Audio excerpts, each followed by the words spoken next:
Welcome to Subscription Prescription, the podcast where you get the information you need to scale your subscription program.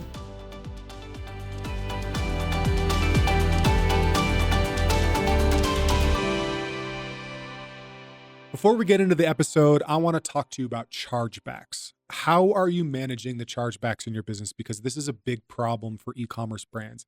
Every year, on average, e-commerce loses $31 billion in lost payments to chargebacks, right? So this is when somebody decides to go through their credit card and basically contest the purchase that they've made with you. This is especially damaging for subscription brands because oftentimes people forget months down the road that they're actually paying for the subscription, that it doesn't come for free, or that the payment companies don't really trust subscription brands as much because you're often flagged as being a little bit more high at risk. So depending on how you're managing chargebacks, you've probably run into some serious issues with this. And so I'd like to talk to you about an amazing solution on the market called ChargeFlow. ChargeFlow is managing chargebacks for companies that you know and love, like Obvi, Huel, and others. They're able to automate a process that is normally incredibly time-consuming and painstaking so that you not only win more chargebacks, but you do it more efficiently. And the best part is that the pricing is fully based off of the wins that they make for you. So this isn't a service you just need to pay for and hope that it works for. You're able to get a clear ROI working with them right away. And that's why I'm excited to have them as a sponsor and partner for Subscription Prescription. Somebody I recommend my brands look at and somebody I recommend you look at as well.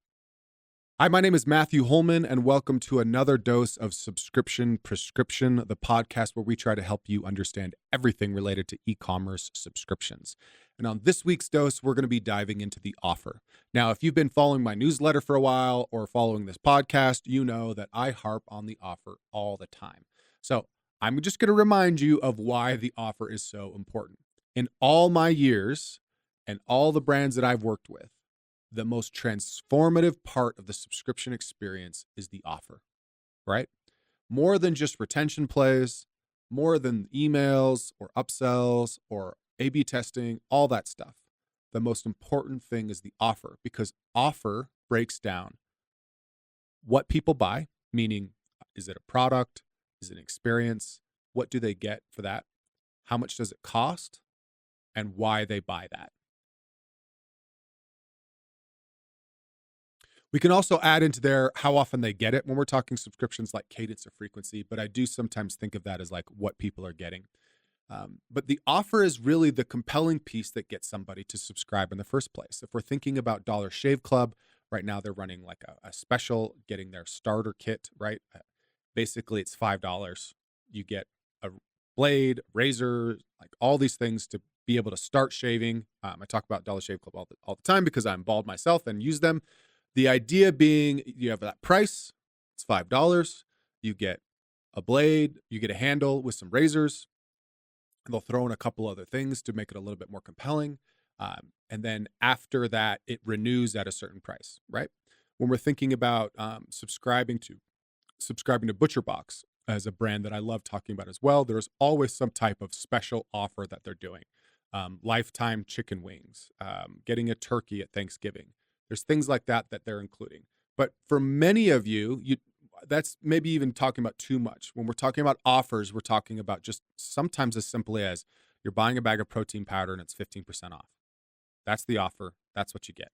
People subscribe because it's higher quality protein, or the bioavailability of it is better, or how we source it, all those things. That might be some of the reasons and compelling reasons why. So what I'm going to do on this dose is I'm going to dive a little bit deeper into some of the components of the offer, some of the different things you can do, so to give you some inspiration on how you can craft that so that it's just a little bit different, so that it's more than just, say, 15% off on a bag of protein powder. Okay, so the first thing up is talking about what people are paying, right? The price that you're charging. And so when we're talking about subscriptions, and again, I should have mentioned, I'm going to call out a bunch of different examples of websites. I've actually got a PowerPoint for this that you can get in the show notes. I'll have a link to that so that you can just look at some of these different website examples. I mentioned Dollar Shave Club as one. When we're talking price, I'm going to be mentioning Obvi and Respire, because those are two great examples of how they highlight the price differences between one-time in Subscribe and Save, right? So even if you're just doing 10% off, we can highlight that the price on the subscription is different as part of that. Okay. And within price, we set a price, we set a discount, but there are other elements of price as well, right? There's our prepaid options, there are gifting options that we can use to try to incentivize people a little bit more. For example, if you have a product that's really, really popular as a gift, you can highlight that gift component better. Prepaid subscriptions actually do really, really well on retention because you're getting somebody to pay for 3, 6, or 12 months up front. So the retention is actually really easy, and people are feeling a lot more committed to that subscription when they do that. The conversions can be a little bit lower, but it's definitely something to think about or something to test if it falls into the right experience for your product. But the whole point with price is that we're trying to unlock a position of value. So even if you're a premium product or a cheap product, you're trying to think through how you can position your price and the price of the subscription so that it looks more compelling or valuable to people. And never forget using copy in these instances of trying to talk about what's going in there, highlighting the price differences on the one-timer subscriptions. But we're trying to find a way to position this so that the subscription looks more compelling or more valuable just based on price. Now, when we're talking about what people get, I think that a great way of showing this is trying to understand, is it just a simple bag of protein powder? Is it like the Dollar Shave Club where there's a starter kit and there's a lot of things going in it? Two examples of sites that I want you to look at. The first is Mixers. There's a local Utah brand that I talk about a lot. Love their team there. When you look at their Subscribe and Save product for Her Time, you see everything visually that's in the box. You see the actual box. You see the mix sticks. You see the mixer that comes with it. There's all those pieces that are in that subscription are right there that are visible. So it looks like you're getting a lot for your purchase. Another one, a brand that I love calling out their product page all the time, and a quick shout out is a congratulations because it looks like they just had a successful Shark Tank appearance, is Flaus, Flaus. They sell an electric flosser as a device, and the subscription are replacement heads for the floss piece that sit on top of the head. So just think about an electric toothbrush, right? Except it's flossing, and you change out the head every time you use it. They very clearly show on the product page everything you get. We've got a charger, the electric flosser, the charging base, the USB-C charging cable, right? All of those things are right there. And then the Subscribe and Save piece very clearly shows a price difference and that you get replacement heads on a 45-day or every 3 months for $15. And they even call out the price of flossing. So that's 17 cents a day to floss better. Okay. So if you do nothing else from this podcast, please just take a look at their product page because I love how they positioned the value of the subscription, what comes in it, the price. Subscribe and Save is first, right? So when we're thinking about those different components, we have price, we have what they get. When we're thinking about ways to be creative on a subscription, this is where I think a lot of creativity comes in, is what they get. Okay. You can include other items. So I use protein powder as an example a lot. If you're selling some type of supplement like that, you can always offer other supplements that you have as an extra add-on or a gift to incentivize subscribers. So think of it like this. If you're selling protein powder, and you know that a lot of people that are buying protein powder are also find creatine really valuable, you could test giving away a bag or bottle of creatine as a gift or incentive to subscribe. Okay. Now, the way this really works from a business standpoint is keep in mind that if the bag of protein is $50 and you're giving 10% off or say 20% off to subscribe, that's $10. Okay. Could I get as many or more subscribers at 10% off if I gave the creatine away for free? So the difference between 10% and 20% on a $50 purchase is $5. If your landed cost for creatine is $5 or less, then it makes sense to do 10% with creatine as opposed to just 20% on the protein powder, is a way to think about it. And you obviously do this to test to see if you can improve conversions and also pay attention to the lifetime value of people that opt into that offer. My assertion would be people that are getting 2 products versus 1, I should say what I've seen a lot, and so it's a pretty strong hypothesis that those types of buyers and subscribers are going to retain better over time. You can also do additional things like access to content, utilizing memberships. If you have a Facebook group or some other type of special community play, you can push subscribers into that as well as an additional add-on. I do think there's a big option with being able to change how much people buy up front. And we're going to talk about that a little bit more when we talk about the next piece of offers. So the other piece of a great subscription offer is how often they get it. So when we're thinking about this, most subscriptions are typically like a 30-day or 1 month, 1 month subscription. It's a bag of protein powder, so many scoops. You need to buy it every 30 days. We're thinking about supplements. There's 30 pills in a bottle. You take one a day. You get a 1 month frequency. So a couple things to point out here on this offer. First and foremost is even if it's a 30 pill bottle and you take 1 pill a day, explain that. Point that out in text so that people understand why they're subscribing for 30 days. The second piece is that longer frequencies can actually convert and retain better. So I mentioned there's a couple of different brands on here, but if I've seen with clients that I've worked with where the idea is, say, a 3-month subscription works a lot better for the business, and I can unpack that for you why. And I've said this a lot before, so forgive me if you're now an expert on 3-month subscriptions.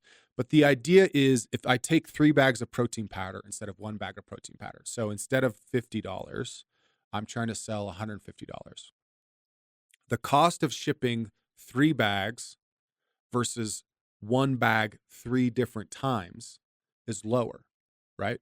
So shipping 1 bag 3 times could be, say, like $25, as opposed to shipping 3 bags at once might be $15. So there's more margin on the shipping side. That's the first thing. The second thing, and one of probably often overlooked, is you're getting more cash up front. So getting somebody to pay you that $150 versus $50 means you're getting all $150 up front. You're not waiting for 3 months of a subscription to go by to get that $150 back. Okay. So you're getting more cash up front. So between shipping, more cash up front, you actually can afford to give away more margin as a percentage on 3 months than you can on 1. Okay. And the 2 reasons for this, again, is that you have some more savings, additional savings on the shipping side. But since you're getting cash back sooner, cash back in hand is worth more than cash that comes 3 months from now. Okay.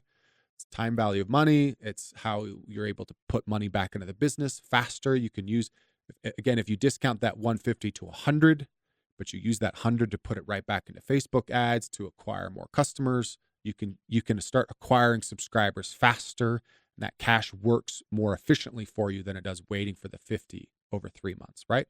So thinking through that is another great option as part of the offer, is thinking through how often people are getting it, and if you can bundle the same product together or sell more of it at once to make a more compelling offer with your price component and what people are getting on that longer frequency. The final piece I would say on frequency is to pick ones that make sense. This doesn't happen super often, but I occasionally will come across a brand that's pushing really hard for a 3-week or a 2-week subscription, or if the 70, 80, 90% of their subscribers are picking a 2 or 3 month subscription, but they're still pushing the 1 month really, really hard. Take a step back and start paying attention to what people are actually opting in for, as opposed to what you want them to do, and see if you can just create a better experience by enabling what people actually want. Otherwise, you need to put more on the table, right? If you're trying to get all these people that are selecting a 2-month subscription to go with a 1-month subscription, you have to test giving away different items or something more special or compelling. Because if your buyers are picking the 2-month option, there's a reason why they're seeing that within the subscription. There's a reason why they're picking that. So either understand that better or come up with a different offer to try to compel them. But I will say that in most instances, that usually means people will buy less of your product. If they're trying to default to 2 months and you're trying to push them to 1 month, they're going to start buying less from you. Okay, the final piece of a great offer, again, we've talked about the price, what they get, and frequency is why would they want it, right? This can come down to copy. This is very much a positioning statement, a value statement. This comes down to understanding the types of users and the types of use cases behind your product. I've been harping on protein powder. It seems like all day today, but we'll use that as an example. If you know that more often than not you're getting a lot of bodybuilders that are buying your protein powder, then use copy that speaks to that. Understand what problems other bodybuilders have with other protein powder and position your product to be a little bit different, right? For example, if a lot of popular or common products taste gritty, or the amount or the concentration of whey protein inside those isn't as high as a lot of bodybuilders want, then use those as statements to position your product so that it's more valuable or appears more, has a higher utility to buyers, as an example. You can also look for like extra reasons or extra things that are compelling. I Heart Dogs is a great example of this because they donate a portion of every sale to feeding shelter pets. So there's an extra reason why people would want to subscribe to those things. Some other examples that you can look at for compelling positioning is Ripple Foods and Portal. Ripple Foods is doing dairy-free milk. If you look at their product pages, they're doing a really good job of trying to position why their dairy-free milk is going to be different, protein shakes and things like that.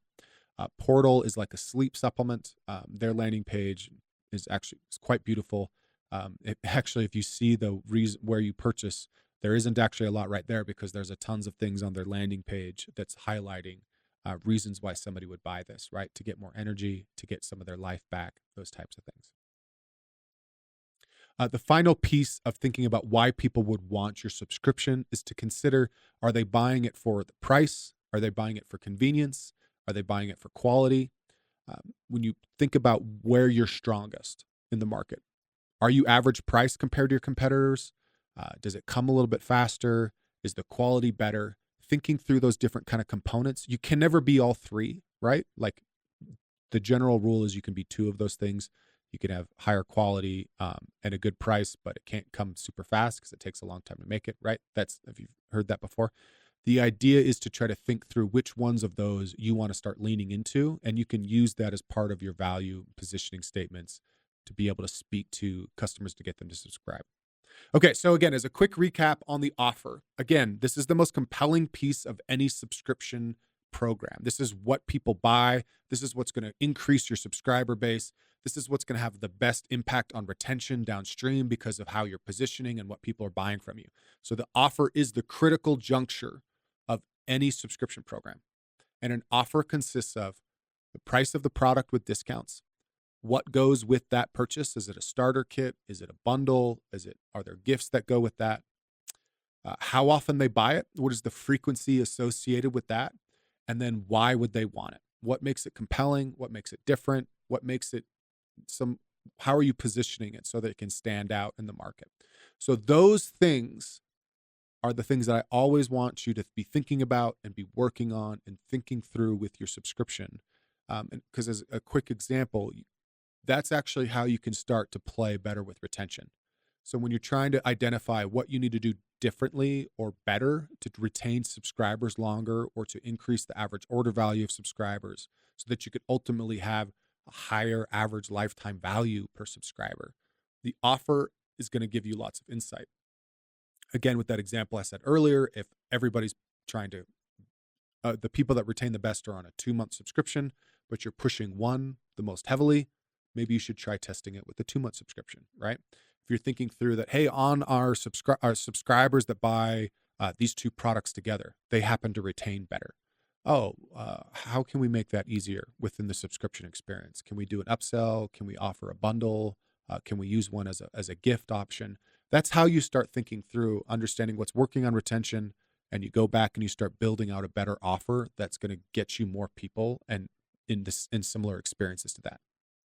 Okay, that's it for this week's dose. Please like, comment, and subscribe. If you have any questions or if you're thinking through your offer, please feel free to reach out to me. Again, I will have a link to this as a presentation or PowerPoint that you can view in the show notes. including all these different site examples that I've mentioned that I think you should go check out if you're working on your offer. And stay tuned for next week's dose of subscription prescription. And again, a special thanks to our sponsor and partner on this episode, ChargeFlow. If you're looking to automate chargebacks and start winning back a lot of the money that you deserve from your customers, I highly recommend you look at chargeflow.io today. And stay tuned for next week's dose of subscription prescription.